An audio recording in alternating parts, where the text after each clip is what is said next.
Everyone, कैसे हैं आप सभी। आज हमारा लेक्चर नंबर 5 है और अभी तक हमारे वेक्टर के सिर्फ बेसिक्स ही चल रहे हैं। धीरे धीरे लेकर चल रहा हूं ताकि आपके समझ में आए ढंग से वेक्टर। उसके बाद में थोड़ी सी स्पीड लेंगे हम इसके अंदर जब हमारा थोड़ा बहुत मैटर हो जाएगा।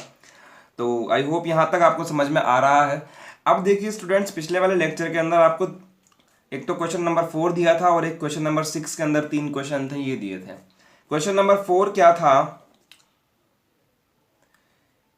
कि if a vector and b vector are any two vectors then give the geometrical interpretation of the relation। ये देखिए हमें ज्योमेट्रिकली इस चीज को सॉल्व करना है एवरीवन यहाँ पर। तो देखिए स्टूडेंट्स, ये होगा हमारा जब a प्लस बी आ गया, इसका मतलब एडिशन वाला जो हमारा रूल था कौन सा था, या एक तो हमारा ट्राइंगल रूल था और एक हमारा पैरेललोग्राम रूल था।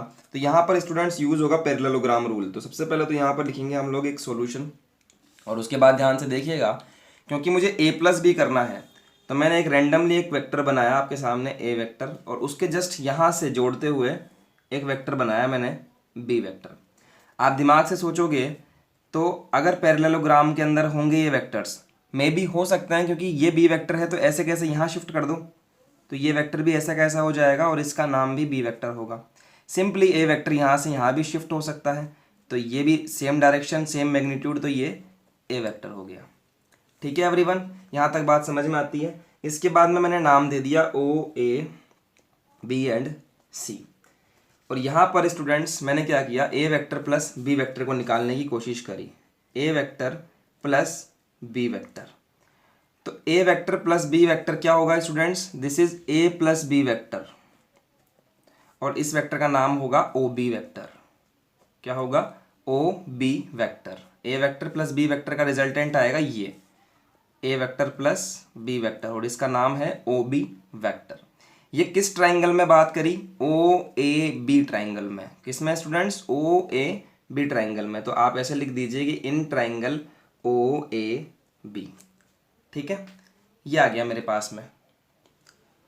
अब इसके बाद में मैं इसका मैग्नीट्यूड निकालना चाहूँ, दोनों तरफ मैग्नीट्यूड ले लीजिए, तो इस तरफ भी मैग्नीट्यूड हो गया और इस तरफ भी मैग्नीट्यूड हो गया। तो ये हो गया स्टूडेंट्स हमारा इक्वेशन नंबर 1। ठीक है, चलो अब इसके बाद में क्या किया एवरीवन मैंने कि मुझे a प्लस बी, सॉरी ये इंटरप्रिटेशन में थोड़ी सी करेक्शन है, यहाँ पर a माइनस बी है, ठीक है, वो प्लस लिख दिया था, यहाँ a माइनस बी है।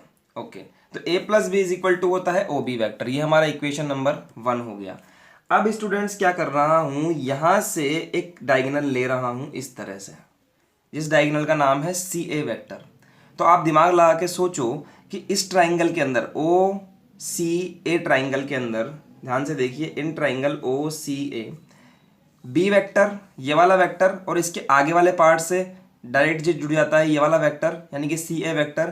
तो इन दोनों का एडिशन क्या होगा स्टूडेंट्स, ये वाला ए से लेकर ओ तक का वेक्टर। तो यस, मैं लिख सकता हूं यहां पर कि ओ C vector plus C A vector,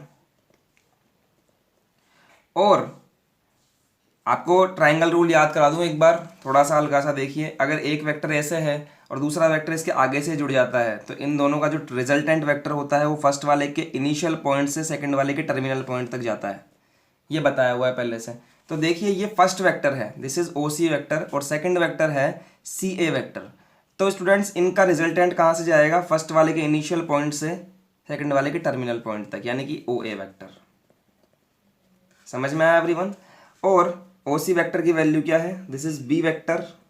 C A vector की वैल्यू क्या है, हमें पता ही नहीं है सी ए वैक्टर की वैल्यू क्या है, इसको सी ए वैक्टर ही रहने दो, equal to, and O A vector की वैल्यू मुझे पता है स्टूडेंट्स, क्या ए वैक्टर है। तो यहाँ से मैं सी ए वैक्टर का वैल्यू निकाल लूंगा, A vector minus B vector, and दोनों तरफ मैग्नीट्यूड लूंगा तो क्या मिलेगा, सी ए वैक्टर का magnitude is equal to magnitude of A vector minus B vector. इसको आप दे दो इक्वेशन नंबर 1। अब आप ध्यान से सोचिए स्टूडेंट्स कि अगर ओ ए बी सी एक पैरेललोग्राम है, एक पैरेललोग्राम है, तो इसके आमने सामने की साइड तो इक्वल होती है, साथ में इनके डायगोनल्स भी आपस में इक्वल होते हैं स्टूडेंट्स। डायगोनल दिख रहे हैं जैसे कि ओ बी और ए सी, ये आपस में इक्वल होंगे। तो मैं क्या बोलूँगा कि in parallelogram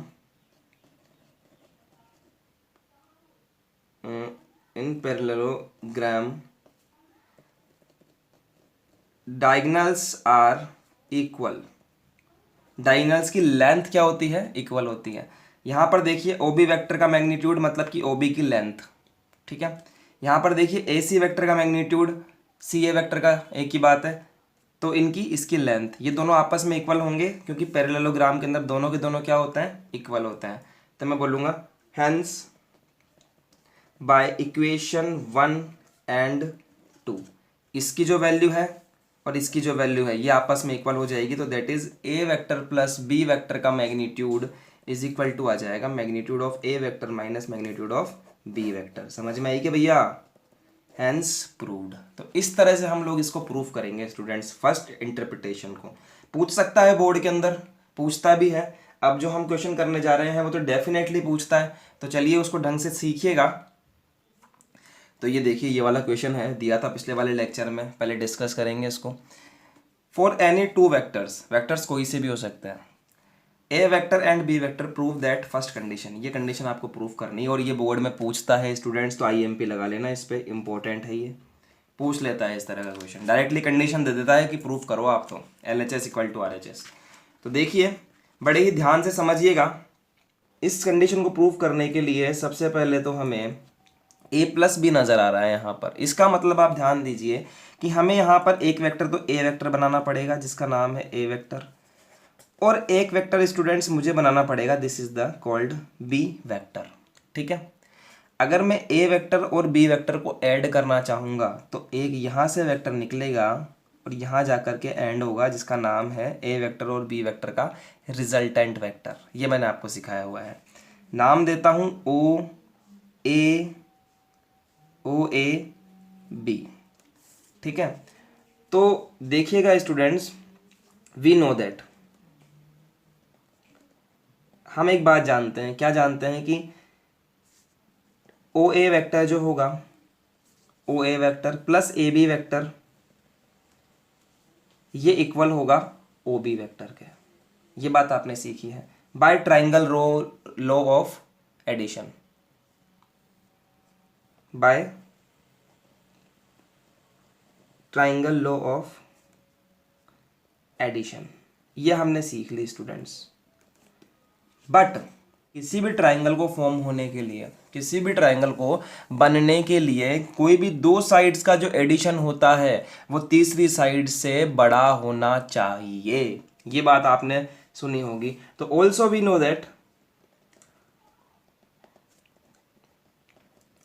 for a triangle, एक ट्राइंगल के लिए, for a triangle sum of any two sides is always greater than the third side, ये आपने सीखी होगी स्टूडेंट्स। तो यहाँ से हमें एक रिजल्ट मिलेगा कि जब ट्राइंगल बनेगा तो जो ओ ए वेक्टर है, ओ ए वेक्टर जो है और ए बी वेक्टर जो है, A B vector, this is the O A vector students, ठीक है। और ए बी वेक्टर जो है, ऐसे लिखिए आप इसको, यहाँ देखिए, ओ ए वेक्टर जो है और ए बी वेक्टर जो है ये ऑलवेज ग्रेटर होगा ओ बी वेक्टर के। ये रिजल्ट यहाँ से हमें मिलेगा।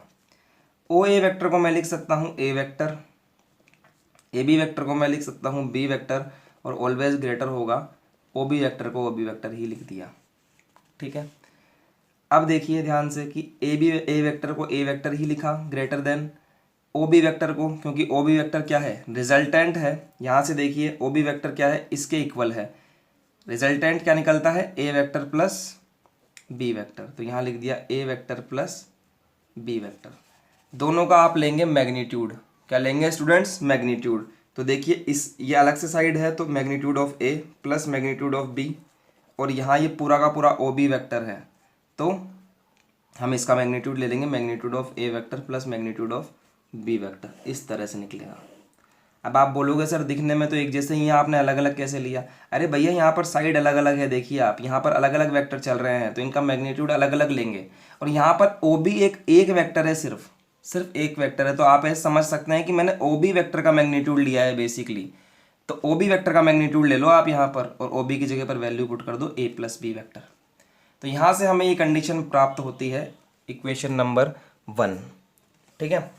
अब देखिए स्टूडेंट्स, ये कंडीशन कब लागू होती है, जब आपका ए वेक्टर और बी वेक्टर से एक ट्राइंगल बनता है, तो only for non collinear vectors. जब आपके वेक्टर्स नॉन कोलिनियर होंगे, इसका मतलब उससे जब ट्रायंगल बनेगा तभी ये कंडीशन लागू होगी। एंड ऑल्सो इसी सवाल के अंदर, इसी क्वेश्चन के अंदर, if vector A and vector B are collinear, अगर ये कोलिनियर हो जाए ये वेक्टर्स, तो क्या कंडीशन होगी? तो देखिए कुछ इस टाइप का फिगर आएगा। This is called A vector and this is called B vector. नाम दे दूं O vector, A vector, B vector. ठीक है, तो देखिएगा यहाँ पर अगर मैं आपको एक चीज़ याद दिलाऊं कि आपने 10th क्लास में पढ़ा होगा कि जब भी 3 पॉइंट्स कोलिनियर होते हैं, 1 पॉइंट, 2 पॉइंट, 3 पॉइंट आपस में कोलिनियर होते हैं, तो यहाँ से यहाँ तक की डिस्टेंस यानी कि ओ ए वैक्टर और ए बी वैक्टर दोनों को ऐड करोगे तो ये पूरा का पूरा आ जाता है। तो क्या कहेंगे हम कि ये तीनों कोलिनियर हैं। अगर ऐसा होता है तो यहाँ पर कहेंगे कि also if A and B are collinear then O A vector plus A B vector is equal to O B vector. समझ में आ रहा है? मैग्नीट्यूड ले लीजिए दोनों का, O A vector plus A B vector, यहाँ पहले मैग्नीट्यूड ले लिया, कोई दिक्कत वाली बात नहीं है, और ओ बी वैक्टर। समझ में आया?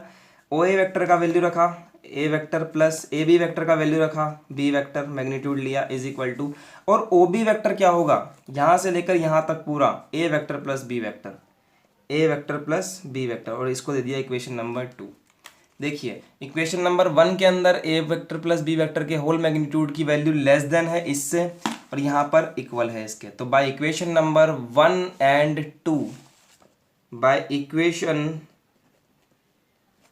1 and 2 I can say that A vector plus B vector is less than equal to A vector plus B vector. तो इस तरह से हम लोग यहाँ पर हैंस प्रूव्ड करेंगे। ठीक है एवरीवन, तो ये कंडीशन इस तरह से हमारी सॉल्व होगी। चलिए इसकी सेकंड कंडीशन भी देख। तो ये हमारे पास में कंडीशन है यहाँ पर सेकंड कंडीशन। यहाँ पर हमें ए प्लस बी की जगह पर ए माइनस बी दिया हुआ है। तो एवरीवन मैं आपको एक बात समझाना चाहूँगा कि अब तक हम पढ़ रहे हैं ए वेक्टर और उसमें जुड़ गया बी वेक्टर और उसका रिजल्टेंट आ गया A vector plus B vector, O A B. हमने ये बात पढ़ी कि अगर ये वेक्टर ए है, ये बी वेक्टर है, तो इसका रिजल्टेंट ए प्लस बी आ जाएगा। अगर मैं आपसे कहूं कि ए वेक्टर को तो मैंने ऐसे कैसे रखा और बी वेक्टर की जो डायरेक्शन है वो यहां से यहां ना जाकर बी से ए आ जाए, इस तरह से आ जाए, तो रिजल्टेंट तो यही रहेगा। बस फर्क इतना सा आएगा कि अब की बार जो बी वेक्टर है वो बी वेक्टर की जगह पर माइनस बी वेक्टर है। तो रिजल्टेंट की वैल्यू क्या आएगी, ए प्लस माइनस का बी वेक्टर। तो स्टूडेंट्स क्या आ जाएगा, ए माइनस बी वेक्टर। तो हमें अगर ए प्लस बी से ए माइनस बी की जगह पर जंप करना है, इस जगह से इस जगह पर आना है, तो हमें बी की डायरेक्शन को चेंज करना पड़ेगा, और हमें यही चीज़ यहाँ पर चाहिए क्वेश्चन में। देखिए समझ में आया?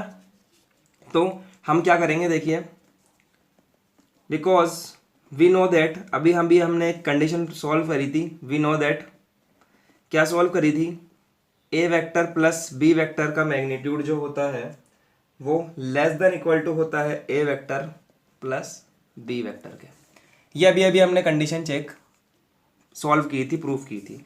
तो मैं इसी में चेंज कर देता हूँ, if we change the direction of B, if we change the direction of B, hence B जो है अब वो क्या बन गया, माइनस का बी वेक्टर बन गया। पुट इन इक्वेशन, इसको इक्वेशन नंबर 1 दे दो, यहां पुट कर लो आप। तो ए वेक्टर प्लस माइनस का B vector less than equal to, यहां देखिए ए वेक्टर प्लस यहां भी माइनस का बी वेक्टर। ठीक है, ए प्लस माइनस तो हो जाएगा ए वेक्टर माइनस का B vector less than equal to, this is A vector plus minus का बी वेक्टर, लेकिन मैग्नीट्यूड निकलने के बाद में वो प्लस में हो जाएगा। तो ये लीजिए आपकी ये वाली कंडीशन हमने कर दी प्रूफ। ठीक है, ये कंडीशन ये रही प्रूफ हुई हुई। ठीक है, देखते हैं तीसरी कंडीशन क्या है हमारी। देखिए ये हमारी थर्ड कंडीशन है। अब इसमें भी सेम टू सेम वही कंडीशन लगेगी जो अभी अभी हमने प्रूफ करी थी फर्स्ट क्वेश्चन के अंदर। क्या करी थी कि चूंकि because of we know that A vector plus B vector जो होता है वो लेस देन होता है A vector plus B vector के। ये बात आपको पता है। यहाँ पर आपको कुछ नहीं करना, वहाँ पर हमने बी की डायरेक्शन चेंज करी थी, यहाँ पर हम ए को छेड़ रहे हैं। ए को छेड़ रहे हैं, put A vector is equal to A vector minus B vector. अगर ए की जगह पर A vector minus B vector put कर दें एंड बी वेक्टर की जगह पर बी वेक्टर ही रहने दें तो पुट कीजिए इस इक्वेशन में कि A vector minus B vector A की जगह पर बीच में प्लस आएगा और यहाँ पर as it is B vector हो जाएगा। ये हमारा एक वेक्टर है और ये हमारा एक वेक्टर है। लेस देन इक्वल टू ए की जगह पुट करना है A vector minus B vector और बी वेक्टर की जगह पर मुझे पुट करना है ये चीज़। समझ में आया एवरीवन? इस तरह से हम करेंगे। अब तो सिंपल सा काम है, देखिए ध्यान से। माइनस का बी वेक्टर और बी वेक्टर कट गया आपस में, तो क्या बनेगा यहाँ पर A vector less than equal to as it is A vector minus B vector plus B vector magnitude. इस बी वेक्टर को उठा के इस तरफ ले आइए तो क्या बन जाएगा A vector magnitude minus B vector magnitude less than equal to A vector minus B vector. ये सा भी आ गया हमारे पास में जो हमें प्रूफ करना था। तो एक कंडीशन हमने प्रूफ करी और उसके बाद में हमने आपके सामने सॉल्व कर दिया बाकी सारी कंडीशंस को। आप करो इनको, धीरे धीरे आपका भी दिमाग चलेगा और आप भी प्रूफ कर पाएंगे स्टूडेंट्स। तो चलिए आज हमने क्वेश्चंस को कर लिया है, भले ही थोड़ा सा टाइम हो गया लेकिन समझ में आया होगा। स्टार्ट करने जा रहे हैं स्टूडेंट्स आज का नया टॉपिक जिसका नाम है multiplication of a vector a scalar. ठीक है, स्केलर के साथ में मल्टीप्लिकेशन करना है हमें किसी वेक्टर का। तो चलिए स्टार्ट करते हैं हमारा ये वाला आज का टॉपिक। अभी तक हमने एडिशन सब्ट्रैक्शन पढ़ लिया है और हम नेक्स्ट टॉपिक स्टार्ट करने जा रहे हैं जिसका नाम है multiplication of a vector by a scalar. Scalar का मतलब तो पता ही होगा, कोई भी क्वांटिटी, कोई भी नंबर। तो देखिए स्टूडेंट समझिए पहले तो, अगर कोई वेक्टर मेरे पास में ए वेक्टर है तो मैं इसको किसी भी से मल्टीप्लाई कर सकता हूं। जैसे कि मैंने इसको 2 से मल्टीप्लाई कर दिया तो ये वेक्टर ऐसा हो गया 2a वेक्टर। ठीक है, अगर ए वेक्टर को मैं 4 से मल्टीप्लाई कर दूंगा तो ये वेक्टर इस तरह से हो जाएगा और बड़ा हो जाएगा 4a वेक्टर। अगर ए वेक्टर को मैं हाफ से मल्टीप्लाई कर दूंगा तो इससे भी आधा हो जाएगा, मतलब जितना ये है उससे हाफ। ठीक है, आप किसी भी स्केलर से मल्टीप्लाई कर सकते हैं as per the condition of the question. अगर मैं ए को -1 से मल्टीप्लाई करना चाहूं बिल्कुल कर सकता हूं, डायरेक्शन चेंज हो जाएगी, this is minus A vector. ठीक है, -1/2 से मल्टीप्लाई करना चाहूं, यस बिल्कुल कर सकता हूं, -1/2 ए वेक्टर, डायरेक्शन भी चेंज हो जाएगी और ये वेक्टर आधा भी हो जाएगा। तो इस तरह से आप काम कर सकते हैं स्टूडेंट। समझ में आया आपकी बात में? लिखेंगे कैसे? लिखेंगे ऐसे कि a vector A vector can be multiplied such that a vector multiply by k that is equal to k a vector। ठीक है, इस तरह से कर सकते हो आप। चलिए इसकी प्रॉपर्टीज देखते हैं, प्रॉपर्टीज ऑफ वेक्टर मल्टीप्लिकेशन। समझिएगा ध्यान से स्टूडेंट्स क्या कहना चाह रहे हैं इसके अंदर, एक एक प्रॉपर्टी डिस्कस करेंगे। नंबर 1 प्रॉपर्टी है कि अगर आपके पास में कोई वेक्टर ए है और उसके अंदर आप किसी k से मल्टीप्लाई करके उसको माइनस से मल्टीप्लाई कर रहे हो, ठीक है, तो आपको वही मिलेगा कि आप माइनस को k से पहले मल्टीप्लाई करो फिर a वेक्टर से मल्टीप्लाई करो, या फिर आप पहले माइनस को a से मल्टीप्लाई करो और फिर k से मल्टीप्लाई करो, बात बराबर होती है। ठीक है, माइनस k को अगर मैं माइनस a वेक्टर से मल्टीप्लाई कर दूंगा तो मुझे प्लस का k a वेक्टर मिल जाएगा, क्योंकि माइनस माइनस प्लस हो जाता है। तीसरी बात ये कि अगर मेरे पास में k क्या है, k is a scalar quantity and मैं यहाँ पर एक क्वांटिटी और ले रहा हूँ स्केलर क्वांटिटी, k भी कोई नंबर है, l भी कोई नंबर है। तो अगर ऐसा हो तो अगर मैं l को पहले a से मल्टीप्लाई करके फिर k से मल्टीप्लाई करता हूँ तो वही आता है जब मैं k को l से मल्टीप्लाई करके फिर a से मल्टीप्लाई करता हूँ। और वही आता है जब मैं एल को बाहर रख के पहले के को ए से मल्टीप्लाई करके फिर एल से मल्टीप्लाई करता हूँ। फोर्थ जो प्रॉपर्टी आती है कि के को प्लस कर लें एल के साथ में फिर मल्टीप्लाई कर लें ए के साथ में, तो वो आएगा जब आप के को पहले ए से मल्टीप्लाई करोगे और फिर आप एल को ए से मल्टीप्लाई करोगे। चाहे इनको ऐड करके फिर मल्टीप्लाई करो, चाहे अलग अलग मल्टीप्लाई करो, बात बराबर होती है। के को मल्टीप्लाई करेंगे ए प्लस बी के साथ में इज इक्वल टू के ए वेक्टर प्लस के बी वेक्टर। समझ में आई क्या बात? इस तरह से हम यहाँ पर काम करेंगे। चलिए एक दो क्वेश्चंस देखते हैं आप वेक्टर मल्टीप्लिकेशन के ऊपर। ये हमारे पास में क्वेश्चन है, देखिए बड़ा ही अच्छा क्वेश्चन है और इसको करना स्टार्ट करेंगे। नया पेज ले लें नीचे से, पढ़िए क्वेश्चंस को। If 3a + 4b and 2c is equal to a vector minus 3b vector, show that, first condition show करनी है कि c vector and a vector have the same direction. c vector और a वेक्टर के पास में same direction है, मतलब कि कुछ भी आना चाहिए लेकिन c vector equal to a vector आना चाहिए। दोनों अगर दोनों आएंगे प्लस के तो इसका मतलब सेम डायरेक्शन में है, समझ रहे हैं? ये होता है। और माइनस में आ गए तो अपोजिट डायरेक्शन में है। अभी करके दिखाता हूँ। और प्रूफ करना है कि c वेक्टर का जो मैग्नीट्यूड है वो a वेक्टर के मैग्नीट्यूड से ज़्यादा है। दूसरी बात, c vector and b vector have opposite direction, c और b अपोजिट डायरेक्शन में है, एंड जो c वेक्टर का मैग्नीट्यूड है वो b वेक्टर के मैग्नीट्यूड से ज़्यादा है। तो सबसे पहला काम तो समझ में नहीं आ रहा होगा कि करें कैसे इस क्वेश्चन को, तो मेरे साथ साथ देखो कि मैं कैसे स्टार्ट कर रहा हूँ इस क्वेश्चन को। हमारे पास में जो दिया हुआ है ना उसको लिख लो आप सबसे पहले। तो जो दिया हुआ है क्वेश्चन में नज़र डालो कि मुझे दिया हुआ क्या क्या है।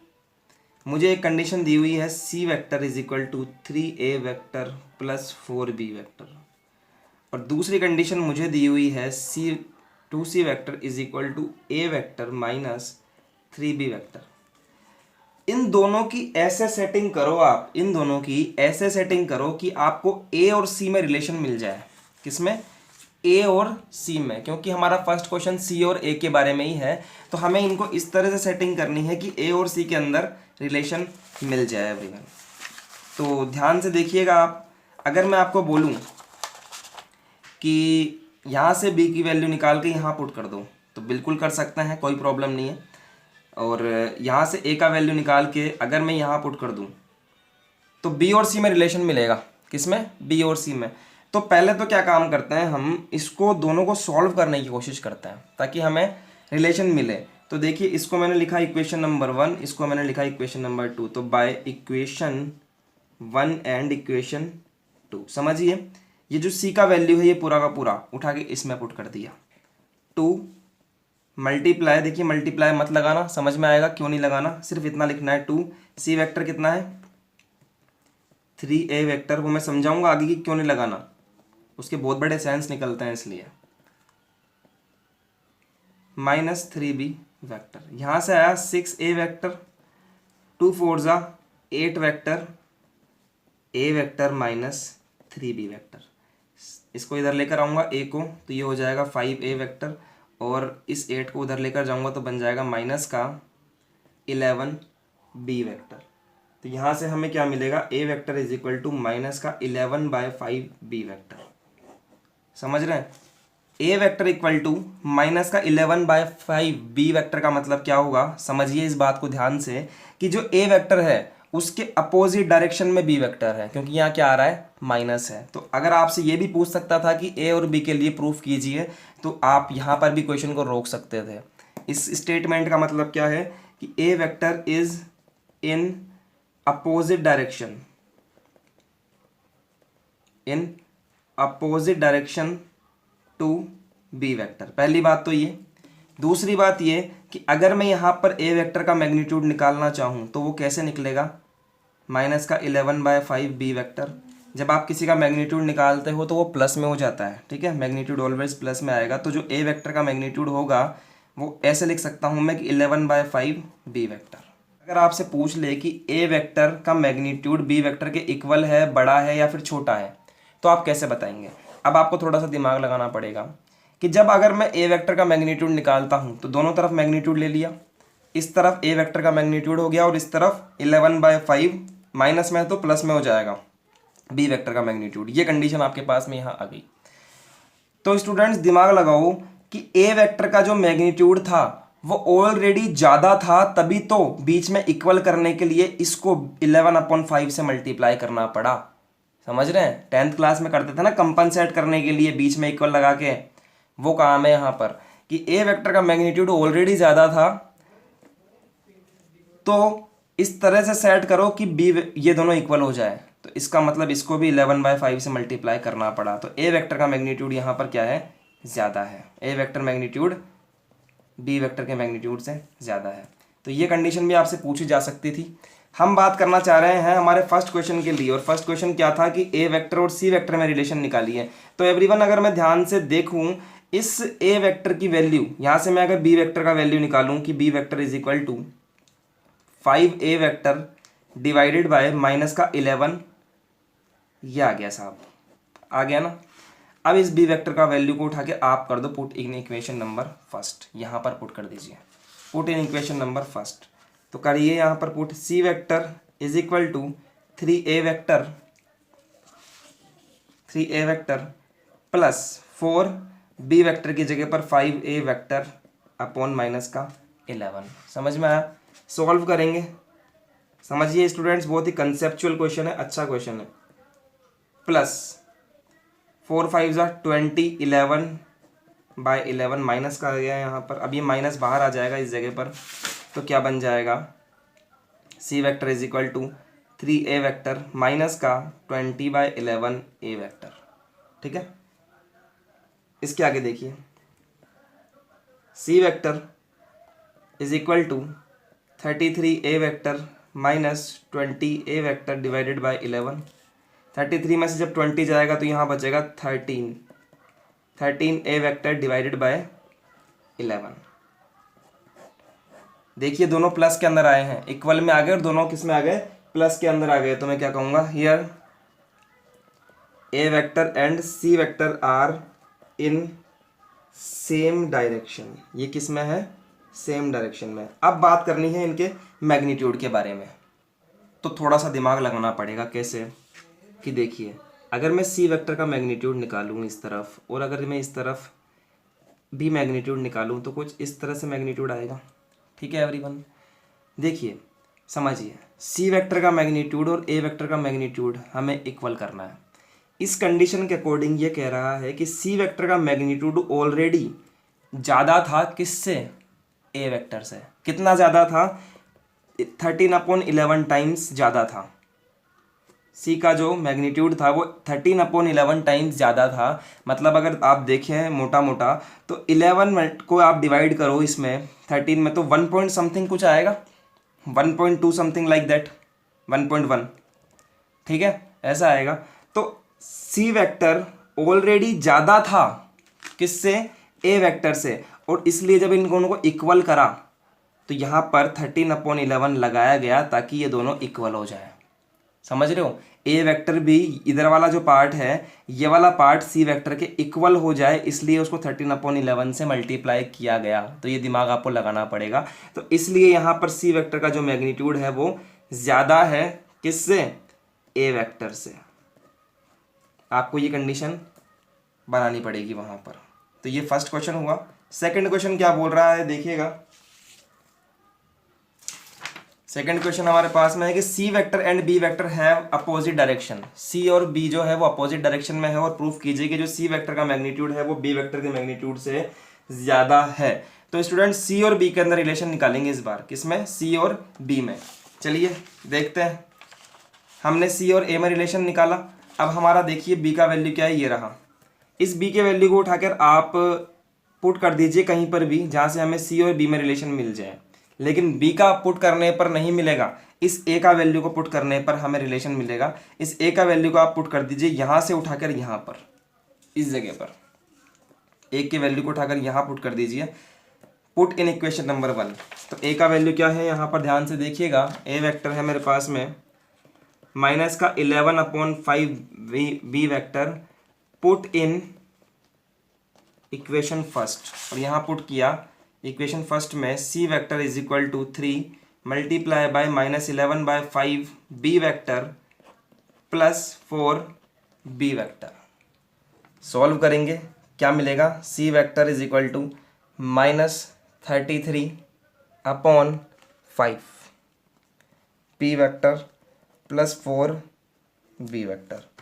सी vector is equal to solve करेंगे -33 B vector plus 20 B vector divided by, यहाँ देखिए अब दिखेगा, divided by 5। C vector is equal to यहाँ पर आया माइनस का 13 B vector divided by 5 vector. तो देखिए सी वेक्टर के इक्वल के अंदर माइनस का वेक्टर आ गया, सी वेक्टर के इक्वल में माइनस का वेक्टर आ गया। तो मैं क्या कहूँगा स्टूडेंट्स, माइनस का वेक्टर आ गया तो कि सी वेक्टर और बी वेक्टर की जो डायरेक्शन है वो डिफरेंट है, hence direction of C vector and B vector are different. ठीक है एवरीवन। अगर मैं इनका एलसीएम लेना चाहूँ तो क्या आएगा, सी वेक्टर सॉरी इसका वो लूँगा मैग्नीट्यूड, तो यहाँ बनेगा 13/5 मैग्नीट्यूड ऑफ बी, इस तरह से बन जाएगा 13/5, इस तरह से बन जाएगा।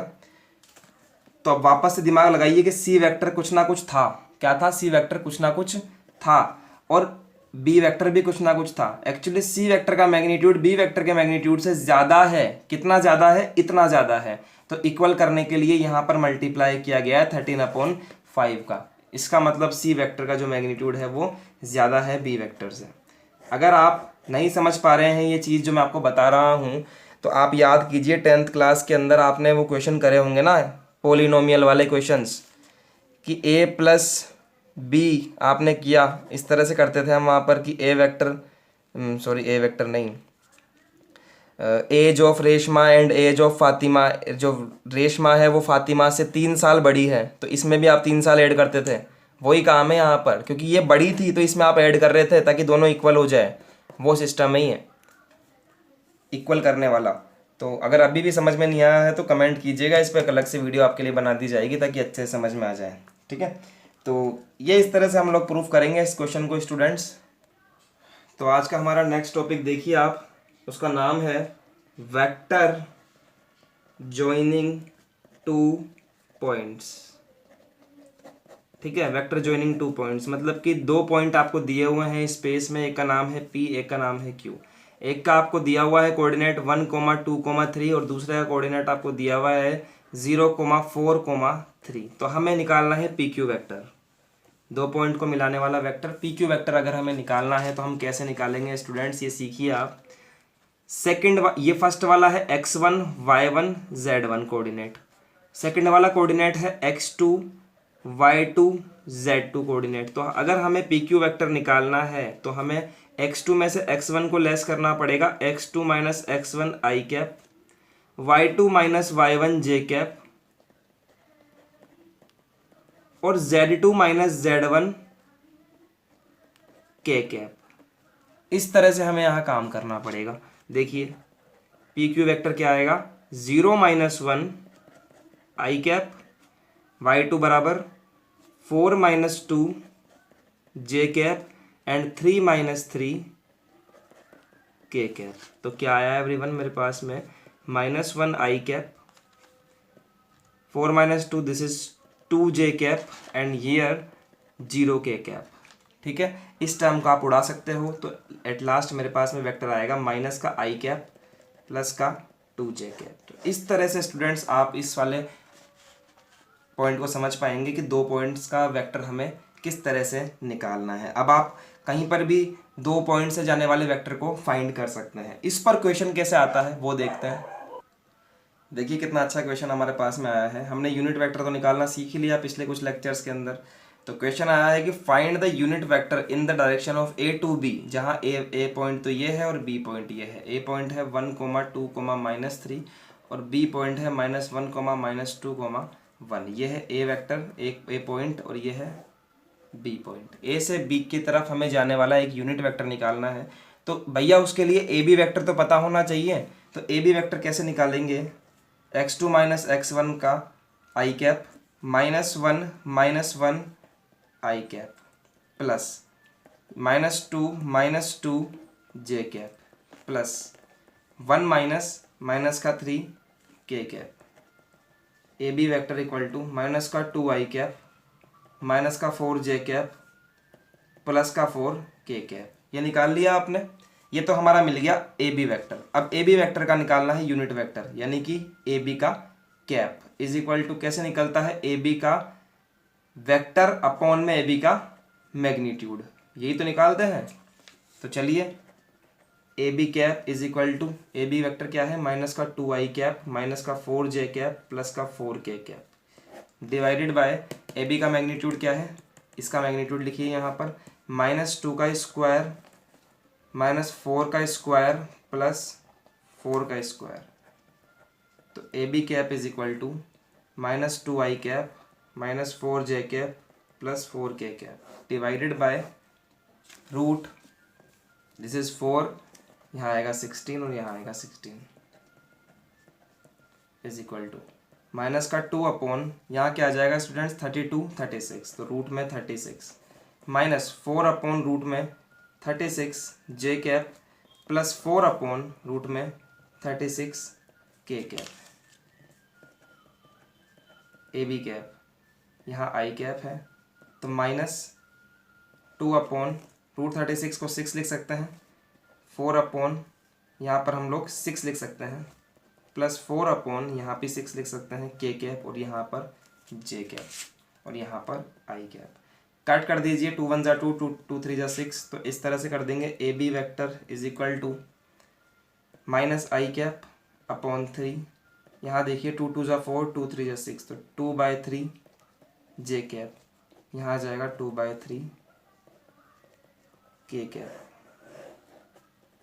इस तरह से आप यहाँ पर सॉल्व करेंगे स्टूडेंट्स ए बी का कैप। समझ में आया आपके?